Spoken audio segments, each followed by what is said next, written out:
I must be living in some type of Twilight Zone. Battlefront 2 is actually picking up steam many, many years later. It's been almost 10 years.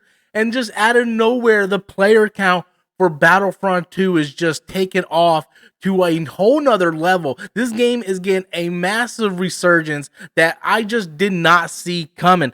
Hey, everybody, welcome back to the channel. If you guys are finding me for the first time, please do me a favor, smash that thumbs up and subscribe button. So Star Wars Battlefront 2, the player count is going way up. Like the player count is just going really high on Steam and other platformers. People are rediscovering this game. In fact, I have to be honest with you, I re-downloaded the game and I'm currently playing through the campaign, but I was one of the players that played back in 2017.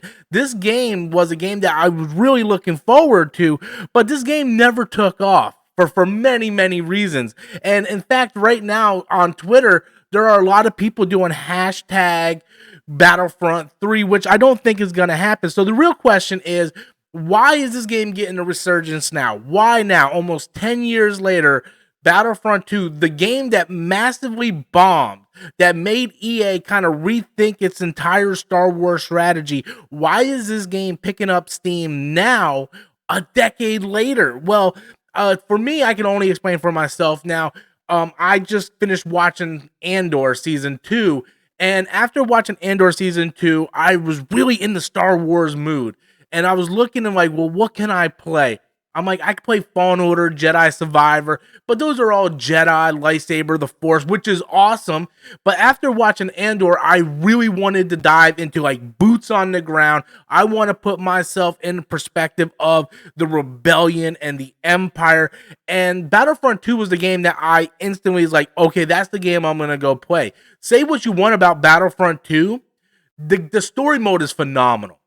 One of the best Star Wars stories. You're playing as Inferno Squad, led by Iden Versio, and she's starting to discover, after the destruction of the Death Star 2, she's starting to discover like the Empire isn't what she thought it was, and she starts to see that the Empire, the remnants of the Empire, is causing genocide all over the galaxy after the Emperor has died, and she kind of like, okay, she realizes this and she joins the rebellion, and it's her story and Inferno Squad's story. And like I said, back in 2017, I was all in this story. I read the prequel novel leading up to this, the Inferno Squad novel, and I really had a fun time just diving into this story. So after watching Andor Season 2, this was the game that I wanted to jump back into. I was like, okay, let's see what happens after Return of the Jedi. Let's follow up to the Battle of Jakku. One thing that the new Disney movies never really touched on was the Battle of Jakku. Like, we get to Force Awakens, it's like, oh, here's a Star Destroyer just in the desert. How did it get there? Never really explained. It's explained in the books, but the only other real place it was explained was in Battlefront 2, where you actually get to battle on Jakku, and it was a phenomenal set piece and an area in which you get to play in the game.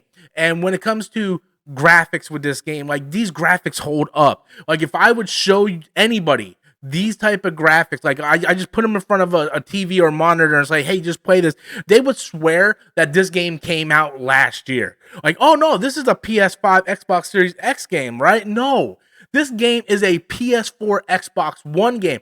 I'm currently playing on Steam, but this was one of the games that I owned on every console. I first bought it on PS4, I got it on Xbox, and then I bought it on Steam. When it used to be like super cheap. Now the prices of it is kind of going up because of the player accounts going around. And like I said, I own it on every console. I really, really enjoy this game. I love playing this game. It's sad that this game fell apart the way it did. That's what happens when you have a really good game and you have a corporation that only cares about money. If you guys are new to the game and you're not too familiar what exactly happened, when the game came out, Battlefront 2 has this giant multiplayer, much like Call of Duty and some of the other like Battlefields and all those other type of games. Battlefront 2 had a big multiplayer, and what you do is you get to play as different classes and characters, and you get like these equip cards, and these equip cards help your stats for your characters. Well, what EA did in their brilliance is they did these loot boxes, which was not new. Like Overwatch and tons of other companies did loot boxes. Now we have the the battle pass that replaced the loot boxes. But we used to have loot boxes, and if you get, you play the game, you get currency, or you can add your real money to give you more money to buy the loot boxes, and you get cosmetics and stuff. Well, the brilliant people over at EA is like, hey, these stat cards to help build your character, we're gonna put important stat cards in these loot boxes. So now you're gambling, and it's making it pay to win. So if someone is super rich, like little Timmy has like $500, and he buys a bunch of loot boxes, his character in the PvP portion of the game in the online multiplayer is going to be completely OP, completely overpowered, and just take out everybody. And this caused massive backlash. Eventually, EA backed away from that. They reestablished, kind of kinked up the multiplayer. The characters, which was super expensive. Like, in order to unlock certain characters, if you wanted to play as Darth Vader or Darth Maul, like, you would have to grind for weeks to months in order to even get the currency to unlock that character, or you just simply, pull out your credit card, you can get the character right there.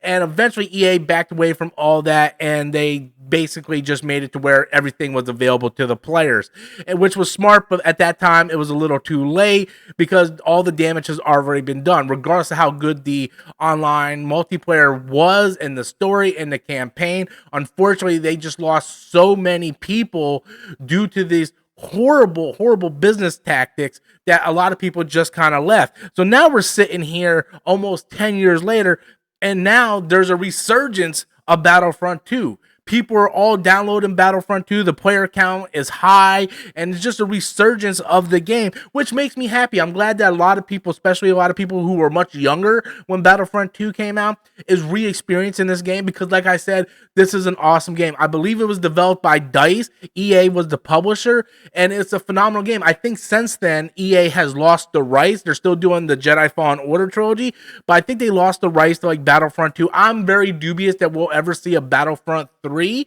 but it's a game that I love very much. Like I said, graphics, gameplay, frame rate, all that holds up. All this, to be honest with you, a lot about this game is better than most modern games. Like, I would put this on par with a lot of modern games. It's just really that good. And I'm glad that people are rediscovering it. Like I said, there is the hashtag, hey, Battlefront 3, let's make this happen, guys. Let's get this player count up and let's make this happen. Unfortunately, I don't think that's something that is going to happen as much as I would like it. Battlefront 2 definitely has a very soft place in my heart. I love this game so much. I'm glad that people are very much rediscovering it, especially after EA fumbled with the first Battlefront game. It's like, hey, we're going to do a Battlefront game, no campaign, no nothing, all multiplayer. And then Battlefront 2 came out, knocked it out of the park. I was one of the lucky ones that attended Star Wars Celebration in 2017, and I went to the panel for Battlefront 2. I was in attendance when they showed the trailer live to everybody at Star Wars Celebration, and I got to experience the trailer, and it was amazing. Like, everything I saw in the game, it was absolutely amazing. I went, I picked up the novel that was a precursor to the game. I wanted to learn about these characters, Iden Versio, Del Mico, Sergeant Hask, yeah, he's a buff face, man. I hate Hask, but I was like reading the novel and I was getting hyped for this game, and maybe I wasn't let down 8 years ago because I didn't care about the multiplayer. I played it just casually. Like, if my friends were on, I'm like, yeah, I'll play Battlefront 2. I wasn't a big fan of the online multiplayer. It is great. Like, it is really good, especially now because EA fixed all the bugs in it.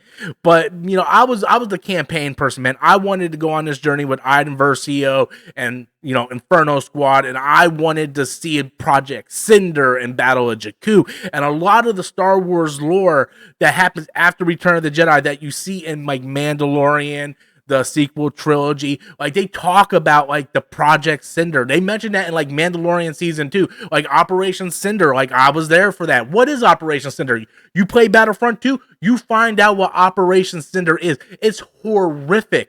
It's absolutely horrific. You see what Palpatine is trying to do in his contingency plan after, just in case he dies. Just a phenomenal game. It really is. So I'm glad that the numbers are up.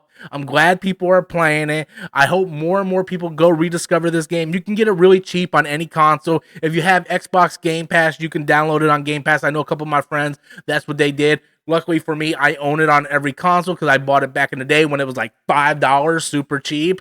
So yeah, great game. Had a blast with it. I want to know what you guys think though. Have you rebought or replayed Battlefront 2? Is it a game that you rediscovered and is playing for the first time? What are your thoughts on the game? Leave those comments in the comment box below. Smash that like and subscribe button. And thank you guys all so much for watching.